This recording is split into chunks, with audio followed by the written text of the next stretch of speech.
Welcome to Cascadia Daily News. Thank you. We're here today with Whatcom County Executive Satpal Sidhu, who's running for re-election to that office. Mr. Executive Sidhu, thank you for joining us. You're most welcome. I'm Dean Wright. I'll be moderating this discussion. With me are Cascadia Daily News Executive Editor Ron Judd and publisher Cynthia Pope, who comprise the newspaper's editorial board. Also with us is Cascadia Daily News reporter Julia Lerner, who covers the county executive race.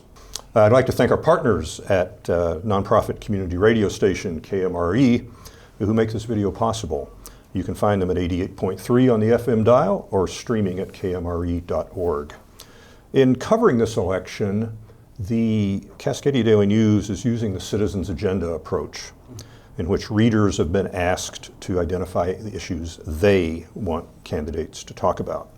Ron, can you talk briefly about the Citizens Agenda approach and the process the newspaper will use to make endorsements? Yeah, the Citizens Agenda program has been used successfully by news organizations around North America for the last several election cycles. Actually, it goes back probably a decade. And the idea behind it is to crowdsource our election coverage in the sense that we want readers, voters to ask us, what are the issues that you want candidates to be talking about during the election? And the point of it really is to get away from the traditional horse race kind of coverage about candidates, which is part of our coverage in terms of who's supporting what candidates, endorsements for candidates, spending by candidates. Those things are horse race sort of issues, but we want a separate agenda that's a public agenda that identifies what our readers want to talk about. And in our first year, we had a really good response to this program around Whatcom, Skagit counties. And this year we had an even greater response, and we received hundreds of questions from people that they would like to ask the candidates. We put those back out for public vote, of which we picked 5 for this race, and had the candidates respond. And their written answers, which are short, painfully short, I realize, will be in our voter guide in October before the general election, about the time that ballots come out. But we really appreciate the candidates taking the time to be here with us in person to extrapolate on those answers and also answer other questions that we've heard from readers. So that's what Citizens Agenda is all about. And it is very crucial to our decision about who to endorse in the races that we've selected. Okay.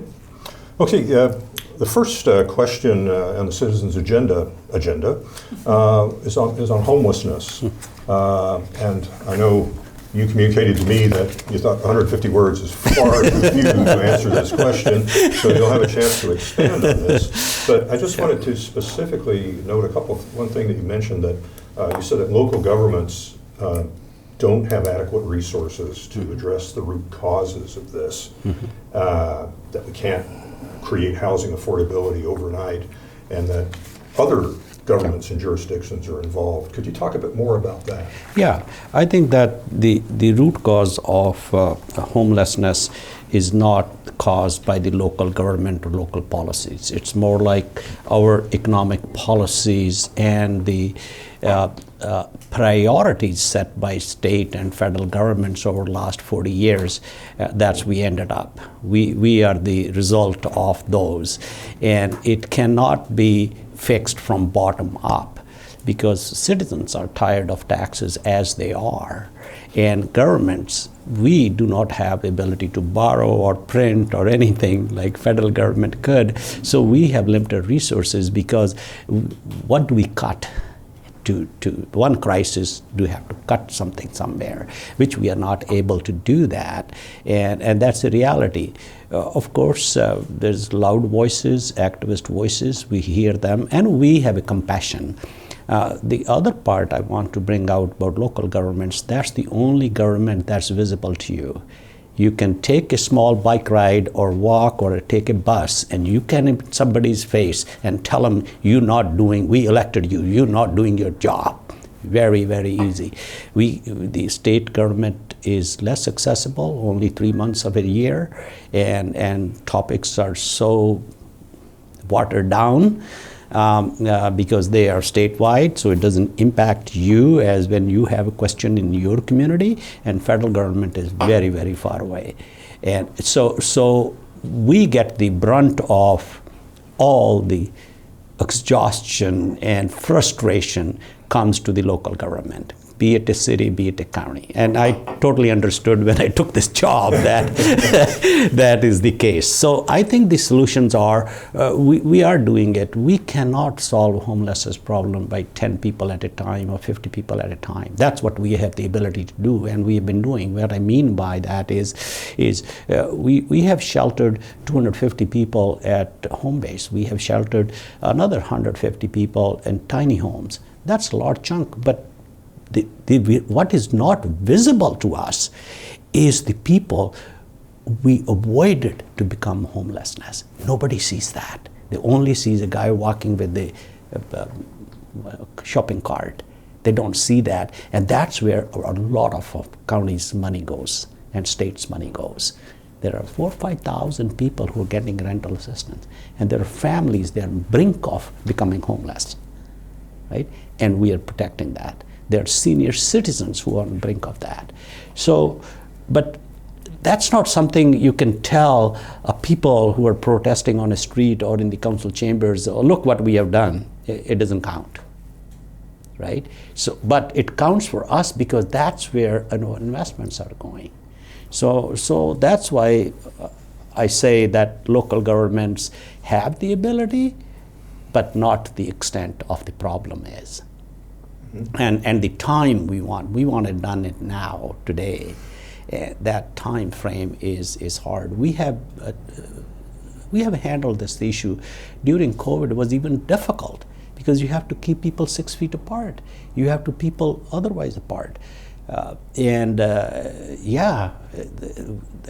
think the county, not just me as one person of the county government has paid a lot of attention to this issue and have done a good job.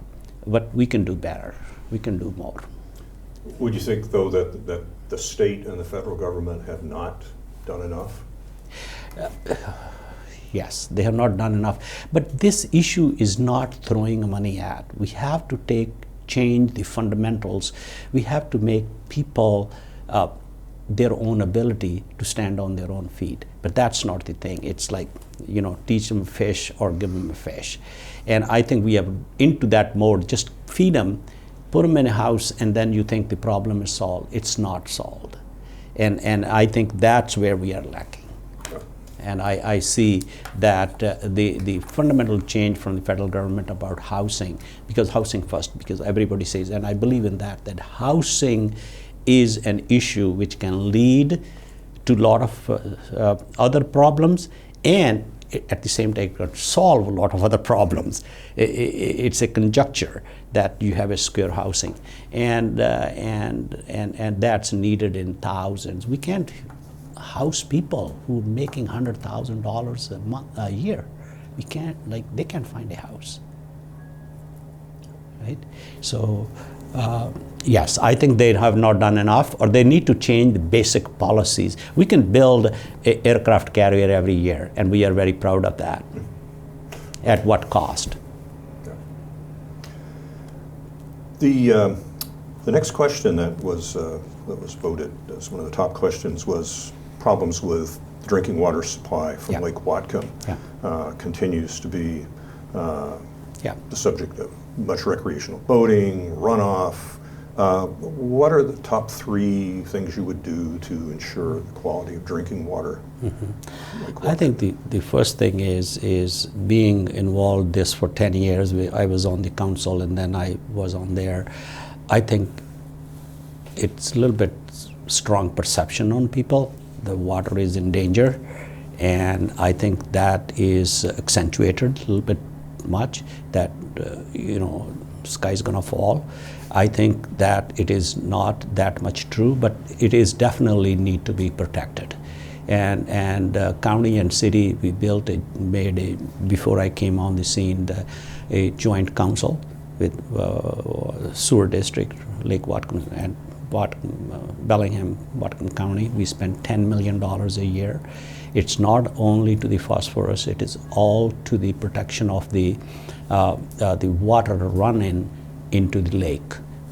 We have doing that HIP program all around the watershed. We have very strict restrictions on who can build and how much you can build and how much can be covered area, how much can be roof, or what can be asphalt. It's all built in. And now the flip side is people can give your right to this right. They don't want to give up their own. It's easy to give somebody else's property to somebody else for some good cause, and tell them that you should be a good citizen, you should do that. It always is not fair. And that's not our nation is built on. You cannot take things, people, without proper compensation. And things which have been done in past, yes, they are, and we are protecting it. And my biggest issue has been the reconveyance, the 8,000 acres of land we received. Nothing has been done for 8-9 years. And I have been striving for the last 3 years in the Joint Council that we must do a fire plan. Look, today there's a fire on Blue Canyon morning, and I've been kind of monitoring that since early morning. And just imagine if there's a fire in the reconveyed land, how catastrophic it would be to the lake and the drinking water, right? So I have a RFP going out. Of course, we didn't have the Parks Department director changed and all that. The new person got up to speed. There's an RFP going out to hire consultants to prepare a protection plan for the whole 9,000, 10,000 acres of that land, and then implement that plan. Because long term, we need to do that. There's so much fuel out there, and people are saying, don't touch it. No, that's not a good solution either, right? And so I see 3 things you're saying. Those things are in place. We have in place the zoning. We have in place the construction rules. We have in place how much you can cover. We have in place of vegetation, native plants. We have no fertilizers, no other things, no sprays in the whole watershed area, and it is being monitored. So I think that things are in place, and if there are good suggestions, we will listen to that and maybe implement more stricter. But it's not willy-nilly, as the question kind of pertained to be that, oh, this is being endangered and nobody is caring about it. I take a little issue with that. Okay. Our readers voted 2 questions about Peace Health, which are rather related here, so we'll treat them as one. Okay. As we know, Peace Health is a monopoly hospital in this area. It's also tax exempt. Thankfully, I think partly as a result of public outcry, Peace Health has restored, or is planning to restore, its palliative care unit. In your responses, you've emphasized a lot of collaboration, taking a collaborative approach to Peace Health rather than a confrontational approach. Why do you think that is the best approach? Why would that?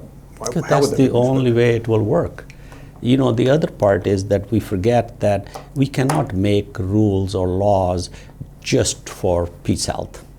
If we look at nonprofit organizations, there are a lot of nonprofit organizations who are also enjoying the tax-exempt status. You know, tax-exempt status are 2 different things. I didn't have time to elaborate in there. One is tax-exempt on the income tax, federal taxes. The other thing, I think the people are attempting to say the property tax exemption that people get locally because they're a local body, and this is in hands of the city of Bellingham or Whatcom County to tax them on their property, like we would do to BP or we would do to Alcoa, right? But we cannot single out. If we do that, then we have to look at Chuckanut Foundation, we have to look at Mount Baker Foundation, Whatcom Community Foundation, a lot of other places in our community. Churches, that has been brought up many, many times, right? So it is a complex subject. The other part is what do we gain? Suppose we are able to get a few $1 million, if that, annually. Does that improve that service? Or it may have an opposite impact, that they say, now we have another expense of $2 million, we have to make that $2 million up in the services. I mean, so I think that approach of collaboration, like what happened with the palliative care, when I heard that, 3-4 months ago, if I remember correctly, and we reached out. I didn't want to make news articles or anything that I'm going with a flag and standing in front of the hospital and telling them what to do, what not to do, but we did say that this is of concern and you should rethink. And a lot of other people have approached. And I had personal conversation with Charles on this particular subject, and he said that our management will look at it, and there it is, just in the middle of this answering, the news came out, and I think a positive thing. And another thing, what I served on 10 years on the Citizen Advisory Committee Peace Health had, when the sisters were there, and I'm talking in 2004 till 2015, and it was a 21-member Citizen Advisory Committee which worked with the management, and then they abolished it in 2015, and I have asked them to bring this back because they have not been in touch with the grassroots people. And being the only organization, we are not alone. Out of 5,000 counties in the United States, if you look, probably more than half, or probably significant majority of that, have only one institution. And we are a rural county, we're not King County. Right? Yeah, 250, this is just recent, 230,000 population. We were like hovering around under 200, right? So we couldn't afford 2 hospitals at that time. And the business models of what happened in Skagit, so I don't think that is a good reason that we have just one institution, though, so we should eliminate that. Hospital district, how much more tax we gonna do?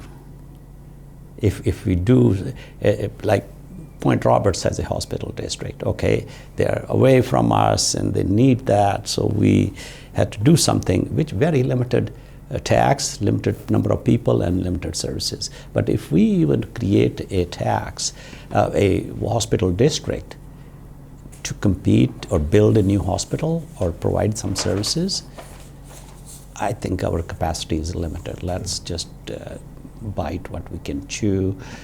We can do better. I think community has a lot of say in this thing. We should not just go confrontational. I totally believe in that.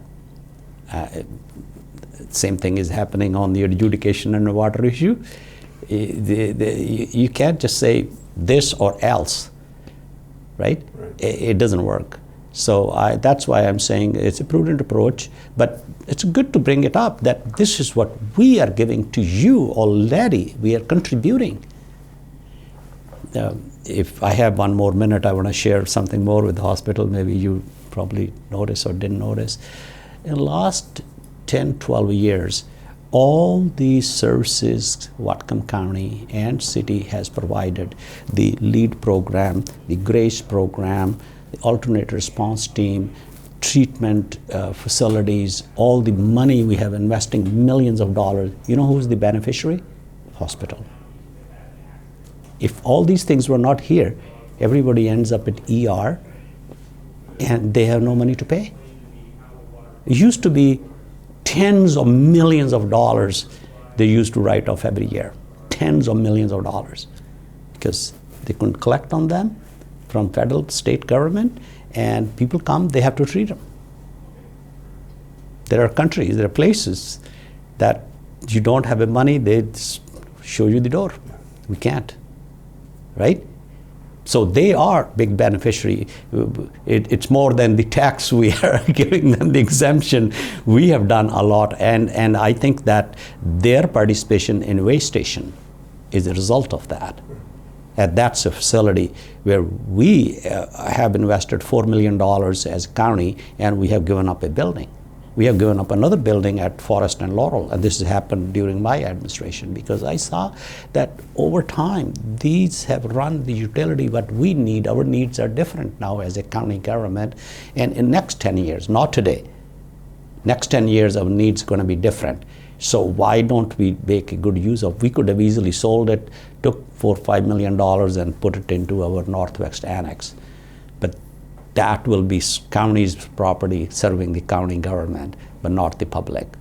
We thought that senior apartments, 50 plus apartments, and a child care in that building on Forest and Laurel and this waste station is a game changer.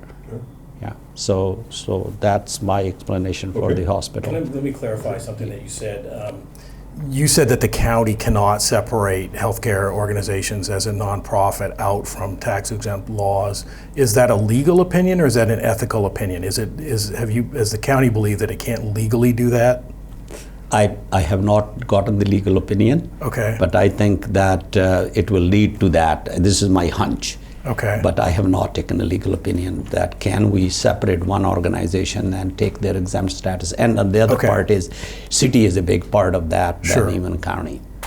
Yeah, and they've thought about that before. Yeah. The other point is, I think, and I'm reflecting a lot of what I hear from readers here, and we hear a lot about Peace Health, is that I think there is a level in the community of understanding about our size and place in the healthcare universe that we're not likely to have vigorous competition for healthcare here. But people look at things like a hospital district out of desperation because they feel like they're already giving a lot of money to the system that we have because they're the only choice, and they look at executive salaries of those organizations, and there's talk about limiting those salaries because that's a lot of money. And when the sisters were in charge back in that era, those salaries were not that high. No. So I wonder if you had any comment about that balance.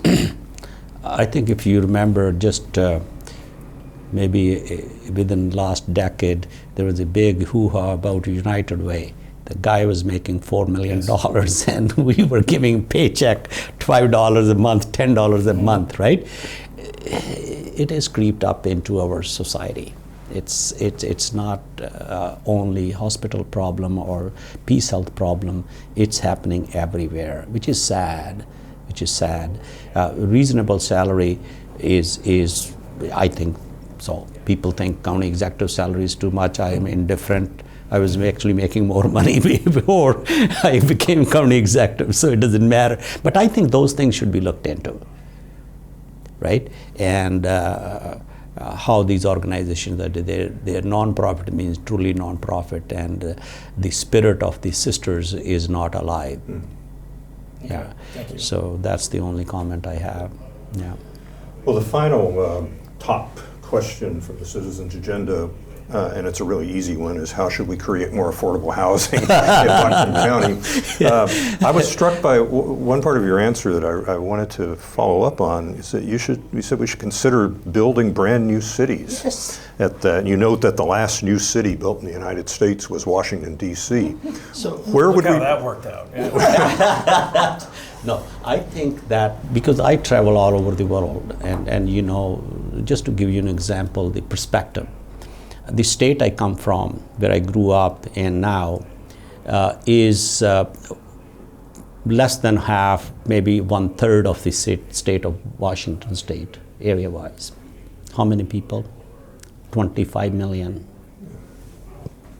And it is one of the top 5 agricultural state in Union of India. It's possible. What we have done, we have the concept of suburbia was invented in after Second World War. You know, you come into Los Angeles and then you say, I'm going to go 3 miles away and still be in the city or make it city and do this. You know, we have a law. I was surprised when I became county executive. I explored that. It's been a concept in my head for many, many years. I explored with the legislature. There's a law in Washington state. The cities can grow contiguously. So to build a city, citizens have to come together and make a petition to your county and build a city. State doesn't even do that. To me, when Amazon was fighting for HQ2 and spending billions of dollars. They could have gone to Chehalis, if they could have gone to another place, and built a brand new city with 250,000 people. And Microsoft did that a little bit. They went to Redmond. Mm-hmm. They ran out of Seattle to Bellevue, and then they said, no, somebody advised them, okay, go another 20 miles away and do that, right? But we don't do that anymore. We have no provision to create a city, and I'm not talking in just a theory. Look, Custer is a place you can easily put 25, 30,000 people there. It's next to the freeway, it's railroad. That land is not good for agriculture. That land is not flood area. That land is rolling hills, and nothing else can grow there or do there. But we have this weird thing, 5-acre lots. In 1970s, county council did this thing. They gave development rights to everybody, 5 acres. People who did not write a one-page application, they left out. And the people whose great-grandfather was smart enough to say, okay, I want to subdivide. And that's all you needed. And you got 80 acres, now you got 16 development rights. And the neighbor, who's going to build a house here? He didn't do that. Now his great-grandkids are saying, oh my God, we don't have no development rights. And we are paying now. We have invested a few $1 million to buy those rights back. So I think this is a concept we need to relieve, because why we are taking a 100-year-old infrastructure in Bellingham, the sewer, the electricity lines and everything, and trying to bolster them to have more population, rather than go to a new place, build a 21st century city. China's done that, India is doing it, Brazil is doing it. They're not, like India, China is okay populated, Brazil is not that populated about the area of land. The biggest bounty United States has is land. And what is the most expensive thing? Is land. Somehow we are disconnected. So I really believe that to affordable housing, two things. One is that we need to create more land, more new places for people to build. The second thing is we must have community housing. If you 25-30% of community housing means that what Cultural Land Trust has, that houses are for living, not an investment. And that will create a downward pressure on the market forces, because if you have a choice, that price will not go up, because we have no choice. A young couple goes to a house, look at a house with the realtor, and they see a 2-bedroom house. The wife says to husband, we should buy a 3-bedroom house because it will be easy to sell. They haven't even bought the house yet. They're thinking of selling. They're not buying the house to live. They're buying the house to make money and live, by the way. That's the model we have promoted. The housing should be primarily for living. We never learned from Europe what they did. They ran out of land even before Second World War. We just ran out of land today, right? And this is what they did. They built community housing. Of course, our lifestyle is different, and we could afford that. There's nothing wrong with that, having single-family homes and everything. But we are building everything just how much money you're going to make. The happiest people are the gray-haired people who have a house bought for $80,000. Now it's $480,000. They're happiest people. They say, look, I got it made in the same economy, and their own grandkids can't buy that house. So it should not be an economic proposition, it should be housing proposition. And that's where the government can help, like what we are trying to do. We got the ARPA money. We have invested over $10 million in housing. We helped the Mercy Housing up in Berkeley. Another unique thing we did, Cultural Land Trust came, they have 10 acres in Ferndale, and the owner was willing to sell it to them.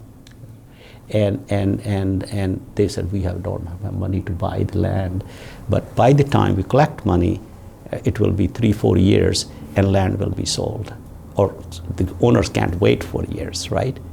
And what if we don't get the money? And they came to us within 4 months. We said, no. The first day he came to me, I said, no, we'll buy the land. So 4 months it took us to do all the shenanigans. We put the money in there, and we are holding the land. We said, we'll give it back to you for $1. But the caveat is, it has to be affordable housing forever model. They said, they promised, we have a covenant, we have did that. So we put $2 million in there. So you're going to come to us anyways, the county, for money when you build it. We can buy the land for you, and you can go. Now they can actually leverage it. They can go to the State Housing Commission and say, we already own the land, and county has put $2 million into that. Can you give us money? You know how up their application would be? Then saying, oh, county promised us, you give us money, then county will give the money. Those things don't just happen without initiative. So, and it's sitting there, they're already gathering money, and we are looking at 2 other projects or something similar. So housing, that new city, look what Abbotsford has done. It's right next door to us. Their zoning is, I'm a Canadian also, just to, to let you know, I lived there for a while. They don't have zoning laws by the county. That's another issue. We cannot have a statewide policy for housing. We make a policy, and then counties decide what they want to do. There's nothing comes in that this is what we need in state, this is what we're going to do. No, they come with a chunk of money, and then they leave it totally open, and everybody does their own. So they have ALR, Agricultural Land Reserve, only legislature can change its own. So what's happened in Abbotsford? They saw 2 mountains, and they saw, hey, you need to take the water up only once, and that's the clean water. The rest of the water will come down by itself. Use gravity, right? And they filled up 3 different mountains, and the agricultural land is still intact. That's why, like Sumas Mountain, I'm not talking the big mountain 3,000 feet high. I'm talking 250, 400 feet high areas, which are just land with a bunch of trees on it. We could build nice cities over there, hamlets over there. We're not creative about that, because nobody lives there, so they cannot make a petition to build a city. Thanks very much for those answers. Ron, I'm sure you have some questions. I have an immediate, my agenda got blown off the map last night, and before I came over here, we were writing about an active wildfire on Lake Whatcom, which you mentioned. Obviously, your agenda is filled with that too. We asked the sheriff's candidates who were here last week about their role in emergency response, and it's now become, it seems like a much bigger issue for the county emergency services in general, not just because of flooding, but now because of also the added potential of wildfire. Yes. The one that struck last night struck me, not personally, but we spent several hours on the phone last night trying to get an explanation about what was happening with that fire and another fire somewhere north near Sumas from state, county, local officials, and received no information from anyone whatsoever. We got a story on our website this morning because we have smart reporters, and they went out there and they talked to DNR people on the scene, which was great. But yet this morning, when I left an hour ago from the newsroom, we still hadn't heard any official communication from the county emergency management system, from the state.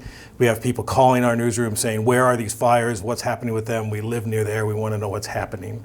So obviously this is an increased public concern now, and I'm curious if you agree that that's an issue, and if so, what can you and the county do about that? Yeah, it is an issue. I actually, early morning, I saw that on your website, and I called emergency services. And then I got some report. There's an email out in the last hour or so from the DEM because I chase them a little bit that what's going on, where is our fire department, who is there, who's not there. So they are doing, and they sent an email out, and they sent an alert out in Acme area as well, and all this. So, but they should be on top of that. It should not be that somebody else calls them up and everything. So our alert system, alarm systems are inadequate. And for the flood, we just bought sirens 2 years later. It's strange. We got $2 million. They said they didn't approve our request. Then what happened, before June, there was some money left over or returned back from some other project, and they called us up, hey, we can fill your money, but you have 6 months to spend. Before end of this year, you have to spend everything. You have to bid on it. This is federal money? The state money. State money, okay. Yeah, right? Yeah. They said, because the regular you couldn't get the money, but there was some return money, and that's still in the same biennium, whatever that their sidebars are, and we can give you that money, go ahead. I said, okay, just take the money. If we don't spend it, we'll give it back, but don't refuse it. That is such a short window. So we have bought some alarms, we have bought some gates to close the roads and things. But yeah, I think this needs more attention. Yeah, the whole emergency management system, and yeah. We are coming up on the almost 2-year anniversary of the November floods that were so catastrophic. Yeah. Are we ready when that comes again? We are ready on the rescue part. We are ready on the assistance part, but we are not ready to mitigate the floods. That is such a big issue. We have now a joint task force with Canadians, and governor and their premier are involved. And so their State Department of Ecology and their Ministry of Natural Resources, I believe, they are involved. And because we have made it very clear to the Canadians that water will come to you. Because there's 80 foot, if my information is right, the Abbotsford is 80 feet below Everson. So water is natural flow, and this is history that Nooksack River used to flow into Fraser River. So this is not in news, right? It used to flow that. And so there is a natural slope. If the Everson levee breaks or river does, water will go to Canada. So we are now discussing with them, how would you like to receive the water? That was my question to them. How would you like to receive the water? Are you prepared for that? And we will work with you to prepare. One of the things is that along the border, when water goes to Canada, it goes all over. And we said, if you create a berm of levee, even a 2 or 3 feet levee, water can be directed to a certain area. And then you can take it from there, or it should go into place where you have a already swale, creek or something, then it goes to your system you can manage. Now when water is so thin, it's even 6 inches, but if it's in a wide area, damage is done. Mm-hmm. But if you can convert the water into a limited area, other people are protected, and the water can be handled, because it is now going to a known place, and they can have infrastructure in place for that place. So that's one thing. The second thing, what we are, these are ideas, I don't know you want to publish them or not, but these have been talked about, that a couple of roads between Everson and Sumas should be raised. So that will create artificial lakes. So we will flood the farmland, but then farmers need to be compensated for that. So these are the ideas being talked about. The other big idea we are talking about is to put a berm around Everson and Nooksack. Means when the river breaks, put some berms so that water is directed in a certain way. The railroad going to Sumas is a natural dam. So it protects certain area, but it just vulnerable the rest of the area towards the Badger Road. And so we are saying that put a berm around Sumas also, And so that's what we are talking, then water can be directed, and then it will end up in Canada, not at the border and close the border and everything else. So, but this one, we have a request from Maria Cantwell and Patty Murray for $200+ million to materialize these ideas. So that money may take a long time. I think if we can do it in a decade, we'll be very fast. The FEMA money, we haven't seen any yet. Things what we got some FEMA money for people who were in distress, houses got destroyed. We got some FEMA money, we have distributed them. But for the losses to the county and all other things, we are still waiting for the process to come. We have added 1 more year's extra work to our public works department because of the floods. And there's no budget or anything for that. I mean, we have to make do for that, or we are waiting for some FEMA money.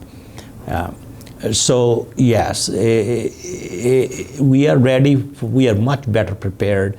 That flood warning system, we changed all the gauges on the river, and the gauges are run by USGS, and they were behind, and we had wrong indications from the current gauges. The LiDAR, we are able to now look at the bottom of the river, which was we were not able to. And so we are better prepared for rescue, for help. But as far as mitigation, I think that'll take time. I think the other part we shouldn't forget that river has a boundary or has its pathway. We went and built into river's pathway. At the Nooksack High School, when we had people who were irate and people said, the water came to our home. I said, no. Your home went to the water, and it didn't happen. It just happened now, 30 years later. The river didn't come to your house. You went to river, and now they express themselves. So I think that's another thing. Again, building new cities or things that we are, when out of sight, out of mind, the mayors, the builders, all are gone. Who approved those things and built those things and made money and all this, and they're all gone. And today, whosoever is in place, they are facing the music 30 years later. So I think that we have asked SUMAS to change their UGA to along the border to the west. There's a highland.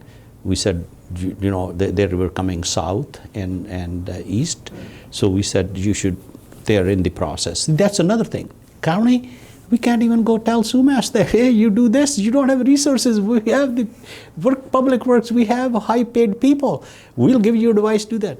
SUMAS has to do it their own. That's our system. Right. But that urban growth area must be changed. It should be just scrapped and build a new area just along the border, Zero Avenue.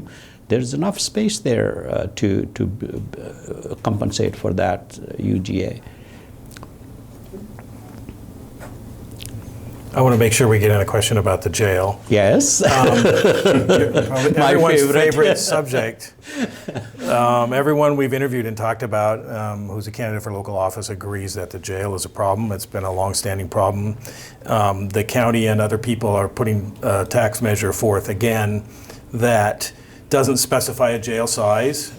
Candidates are talking a lot about the needed balance between incarceration and rehabilitation. People seem to feel that those are both important. The measure that's on the ballot, however, doesn't specify how that money is split up. You would be play a key role in that division of money. How do you look at that question is my first question, and the follow-up question to that is, if the jail measure does not pass, how do we live with this emergency situation for what then might become a decade?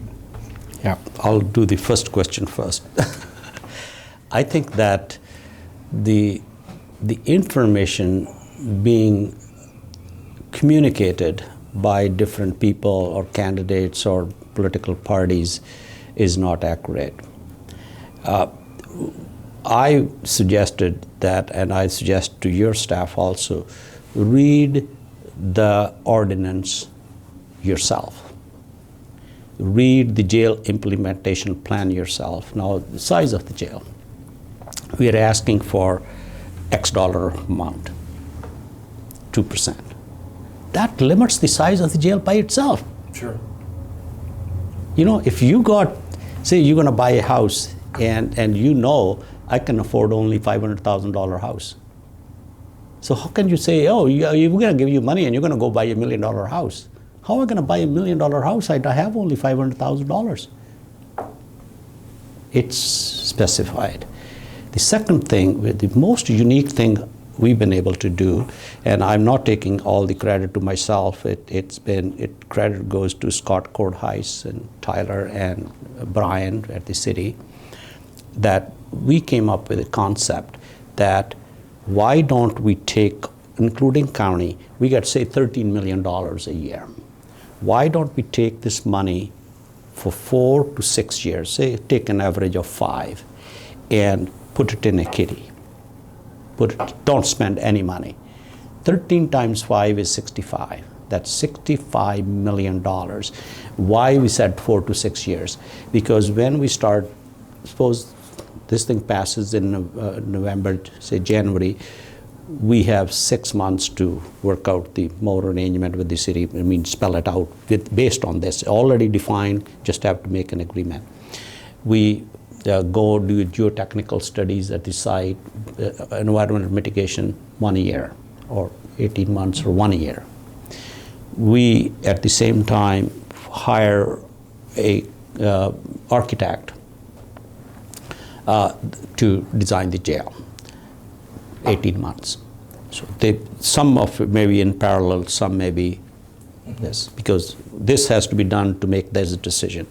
So you are looking at 2 years to 3 years before we actually start pouring concrete. Because after this finishes, design comes, we will have the exact dollar number. Now, when the design comes, we say, go build 600 beds. I'm just taking an example. And the design comes, okay, you need $280 million. Why we are asking them to build a $600 jail, right? We're gonna tell them, the engineer, this is the money we have. Go build a house for this much money. And this is our 400 beds, or so to say, 40 more, 40 less, that's what it is. So they can build only that. But then we have to bid it. After all this design, everything done, then we have bid it. And then that's a 90-day process, if everything goes well. And then they say, and that's the day we need money. We don't need money on January 1, 2024. Mm-hmm. So we said, hey, let's use common sense. So we will take this whole money. What we will do, we will draw this money out of that $65 million. Suppose we have to do something on mental health treatment. We find a small project needs $1 million, we can draw. We have $9 million of behavioral health fund every year. Right? So we'll augment that. So we can take that money out and do that. Same thing goes for if we have to build a mental health treatment facility. We have to find a land, we have to design it, we have to do it, and then you construct it. So why don't we use this window of time, 4 years, gather all the money, so we will go and negotiate the bond maybe in 2024. Like you go to a mortgage, people say, can you fix my interest rate? Can you fix my terms and everything? I want to build this building, but I'll come to you when I need the money. There's nothing wrong with that, right? But you've already said that you would set this money aside in the vault, and then you're already talking about taking money back out of the vault to do other things. Right? That's only if we already have $7-8 million in the jail fund, right? Which can do the geotechnical studies, sure. All these preliminary things. Suppose there's a dire need for mental health. We need $1 million. So you have $65 million. You can draw $1 million, right? Mm-hmm. But we are saying we'll take $50 million out of this kitty, And the day we have to go for a bond which says $150 million building, we say we need to borrow only 100 because we already have 50. Sure. Right? So we borrow 100. Then what happens is the payment is like your house payment. We're gonna get a 30-year bond, and our payment is say $8 million. I'm just pulling numbers, right? So this $8 million stay the same for 30 years. 2% tax, which is $13 million now, it will be about $17 million in 2032. It will be about $35 million in 2045 or something, right? That curve keeps going up, right? Sure. So the difference of those two curves, that we can put money to behavioral health because capital construction is done. Sure. Right? But do you believe, given the history of this specific project, and you know what that is, that voters will trust that that money will be used for the right thing at the right time? That's what you're asking. No, that for, right? I totally agree. I think this trust thing is another thing. We have created this thing that don't trust your government, and we have only one. If you don't trust your government, who you trust? Actually fix your government rather than saying don't trust your government. You create an animosity environment in your own community. This is the only body which can serve you. We have decided to make this body to serve you. And then you say we don't trust you. You have one father and you say we don't trust our dad. And then we say well, dad should do everything for us. It doesn't work.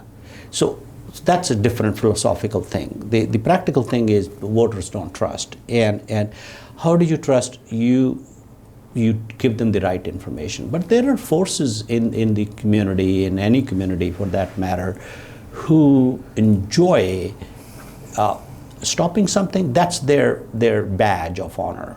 I managed to stop this thing. A wrecking ball can only be a wrecking ball. It cannot build anything. Building is difficult. The building you can take 10 years to build, you can wreck it in 10 months. Oh, that's even 10 days, right? That something is a reality, right? So, but it should not stop the resolve of people who want to build something. And so I am actually preparing a 4 or 5 slides on the financing part because people think this is a black box, collecting the money and then we will borrow less money and use rest of the money to do that. Small cities, I applaud them, including Bellingham, that they have agreed to take zero money. The law is the day we get money, 60-40. We get 60%, they got 40%. Every city gets it. And they have entire use of that money, 40%, whatever they want to use it for. But they have agreed for 5 years, they will give all the money to the county. And there are those caveats when you say to draw money. There is an oversight board. Right. There are two people that council cannot just take the money out. Right. Right? The way the council did and deliberately, there are so many guards put in this whole agreement that, and we wanted to do it on purpose, that no county executive or council should be able to mess with it initial years. I mean, you can't bind county executive 10 years from now or council 10 years from now, right? Other people will take care of it. But it's not jeopardized. So there need to be a little more clarity on that, and I'm working on that clarity, a little more explanation on that. And this is the question I get asked most, and I think we are safe. I think this is the best compromise we can get. Like we are seeking. There is no perfect solutions. Sure. There are only good solutions. Perfect is the enemy of good. Okay. You do good things, you're doing fine. Don't make perfect things, right? And you had a new budding organization. You do good things. If you want it to be perfect, you will never get off the ground. That's true. Right? And that is true for everybody. Yeah. So my aim has been, since I started in 2019 on this, of course COVID came and everything, that let's do a reasonable thing. And we can do, actually in the end it will end up that we will have more than half of the money will be available for treatment and other things, which before that no measure had zero money for any treatment. We're talking re-entry. We are talking, the 40 acres we have, we thought that why don't we take 7 acres and build a 50 unit apartment building, and that will be re-entry. Land is free. The utilities will be free because we will already create that utilities and everything. Why don't we put an apartment building there? And no landlord won't say, oh, you have a jail record, you can't rent a place. That's the biggest issue, right? Why don't we solve it right there? Yeah. And other services, if they are recovering, they can go to the treatment center, not jail, right there. So I think we have a lot of thought went into this. A lot of people have worked very hard, and the concept is great. So I do not even accept that it will not pass. Sorry, but that's where I am. Okay. I will think in November 8 or something I may be faced with that. That's fair. But I'm basing myself on that this is going to pass. Okay. Thank you. Cynthia, questions? I don't have any questions. Thank you for coming. Thank you. Let me just finish up with one. We've had a lot of heavy issues here, but Yeah. something about Satpal Sidhu, the man. Yeah. We all have influences. Who are your heroes, your heroines? Who's made you the person you are today? I don't use heroin, so the other heroine. Please. I think that I draw. I have a very wide thinking. I grew up in India in poor conditions. India had just become free. That molded me as a person, right? And the patriotism and service to the community was our motto. That what taught us in school, that you can only be somebody if you lift everybody, right? It was out of necessity, right? Not idealism, or it was necessity. So then I lived in Canada, socialist country, our neighbors. Then I came to America, the free country. I think the what I really consider that what is missing is the responsibility. We have big slogans about freedom, my rights. I think freedoms and rights are consequence of responsibility. They are not mean anything by themselves. And we have forgotten the underlying. You can have a dollar coin, but it'll have two sides. You can't have a dollar coin with one side, no matter how you imagine that. The underlying side of the dollar coin is responsibility. And that's what I learned. You should be responsible for all your actions, and you should act responsibly, and you should do anything responsibly, whatever comes in your domain. And I got a position because I'm too centrist. I mean, you just saw my primary 6 people piled up on that. This is the job to get, right? But the biggest thing is that when I became county executive, I was in BP forum at BP company. They had 250 employees of BP standing, and I told them openly, I said, I'm not running for county executive of BP. I'm running county executive of Whatcom County. Every citizen. I'll be county executive of every citizen. And I have stood by that. And that's why I have support on both sides. I work with the industry, I work with the realtors, I work with everybody. And I think that's the only way we can contribute. In 4-8 years, there's not, on the continuum, it's very small window of time. It's just what you contribute, what difference you make in society, and that's the difference is when you serve everybody. Floods came. Oh, Sumas, they're always conservative people. Their mayor is very conservative. So okay, let's wait 2 days before make a phone call to them. You don't do that. You can't justify that. So to me, that is my biggest motto. I don't have ideal that I follow this person. I'll follow myself. I do a lot of meditation.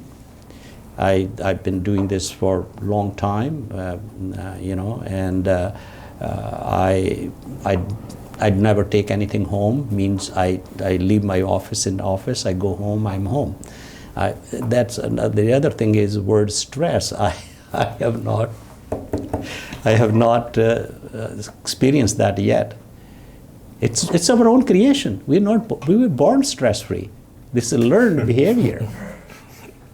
So I think these are the things which I believe in, that don't stress about it, just think about it. Because stress doesn't help, it actually hinders. And responsibility. Anything comes, one step you take, it's how responsible you are. If everybody questions that, freedom will come. Freedom will come, our rights will come. If you have no responsibility, all the fights we are having about social issues in our country, they are because we don't take responsibility, but we want our right. Take any big issue we are fighting so much about. It's why we make laws, and I have a theory about it. Why we make laws? We might make laws for cheaters. When there is something simple and you cheat, then we make a law so that he should not cheat. And that law for everybody, not for that person who cheated. We make everybody guilty, and we make a law. And then somebody pushes the envelope. If you have 1 minute, I'll tell you another story. I was at a seminar in India a couple of 3 years ago. Topic came up of pursuit of happiness. He said, all the jails are full of people who are in pursuit of happiness. Because they just didn't want to stand in line. Because that makes them happy. They wanted to do it today, now. You want to rob a bank, right? He said, but that's his pursuit of happiness. So we have to really think through that. Yeah. Anyways, just too much. Yes, please. So we are, speaking of all of these fights that are going on, we're gearing up for one that's pretty big in the county, adjudication. I know a similar process just finished up in Yakima, and it was about 30 years.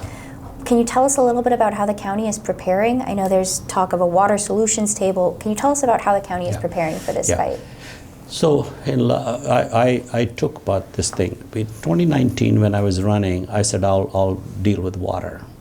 50 years, no politician, state or local, want to touch this because they say it's a fail situation, don't touch water. I said, no, I want to touch water. I think that the Yakima example is a perfect example in many ways. First thing is, it took them 35 years to fight. When they sit on the table, it took them 5 years to solve it. People say, adjudication took 40 years in Yakima, it will take 40 years in Whatcom County. So we invited Yakima people, we invited tribal people, we invited farmers, we invited all the interest groups, environmental, we individually invited to the watershed board meetings, like this is public meetings, right? And we said, tell us your story, tell us your story. The end of the story was, there was a tribal person, not any official, and there was a farmer. They're standing in a parking lot back of a pickup. They had 1 hour of discussion. They said, we get it. And they went back and they said, guys, only way we get it, we should sit on the table and talk to them, because they had exhausted millions of dollars, 30 years, all this. They couldn't agree on anything because they would not talk to each other. It took them 5 years. So I tell them, if we can cut short this 30-year window of fighting, we can also solve it in 5 years, right? So that's my motto. I told them that I will be the water boy, no pun intended. I said, I want to set a table, you come sit on there, I'll sit in a corner and I'll provide you water or coffee, right? And I think that's the approach I'm taking. The tribes made it very clear day one that they will not come to table if the adjudication is stopped. Farmers kept saying, no, they won't come to table if adjudication is there. So I said, okay, we keep talking, but it's untenable situation. And I told farmers that you don't have enough power to stop adjudication. Just admit the reality. In legislature, tribes have a win. So you can't change that. So I told tribes, I said, if you want a gold certificate, we are first in time and we have the most senior water rights. I will pay for that in real gold, I'll give it to you. But that won't have fish on it. So don't sit on just this, we have the most senior water rights. What are you going to do with it? You're going to have a posse going on Nooksack River and stopping farmers? Or they will have a posse going on, right? That's your solution. You need fish, you don't need water. And you cannot get fish without cooperation from the farmers, right? Mm-hmm. So it's in both of your interest to sit on the table. We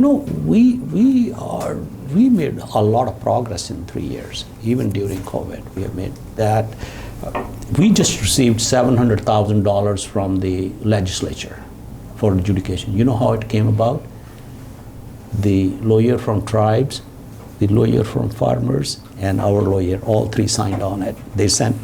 Wrote letters to the budget chairs of Senate and House, all of them that give money to the county for solutions table.